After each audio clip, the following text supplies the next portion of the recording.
இந்த வண்டி வந்து பார்த்தீங்கன்னா யமகால என்ன மாடல் அப்படின்னு எஸ்இசட் டார். இந்த வெஹிக்கிள் என்ன பண்ண போகிறோம்னு கேட்டிங்கன்னா சிலிண்டர் கிட்டு ஹெட் ரிமூவ் பண்ண போகிறோம்.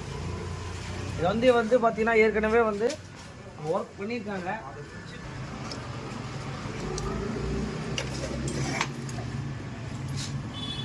இது பார்த்தீங்கன்னா தெரியும், இந்த வண்டியில் வந்து ஒரிஜினல் நம்ம பேக்கிங் போடுறோம் அப்படின்னா கண்டிப்பாக இந்த அளவுக்கு பேஸ்ட்லாம் போட வேண்டிய அவசியமே கிடையாது. இங்கே பாருங்கள், ஃபுல் அண்ட் ஃபுல் வந்து பார்த்தீங்கன்னா பேஸ்ட் போட்டுருக்காங்க. இங்கே பாருங்கள், இவ்வளோ பேஸ்ட்லாம் இந்த இடத்துல நம்ம போட வேண்டிய அவசியமே கிடையாது. வெறும் வந்து நம்ம ஒரிஜினல் பேக்கிங் மாத்திரலே ரொம்ப பங்கமாயிடும் உங்களுக்கு. அதுக்கப்புறம் பேடை வந்து நம்ம ரிமூவ் பண்ண போகிறோம். சிலிண்டர் கிட்ட வந்து பார்த்தீங்கன்னா இப்போ நம்ம லைட்டாக ஷேக் பண்ணணும். லைட்டாக ஷேக் பண்ணிங்க அப்படின்னா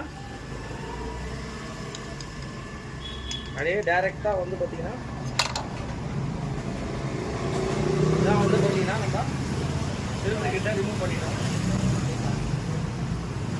பிஸ்டன் பாருங்க, இதுலேயே வந்து நிறைய பேஸ்ட் போட்டுருக்காங்க. அதெல்லாம் தேவையே இல்லை உங்களுக்கு.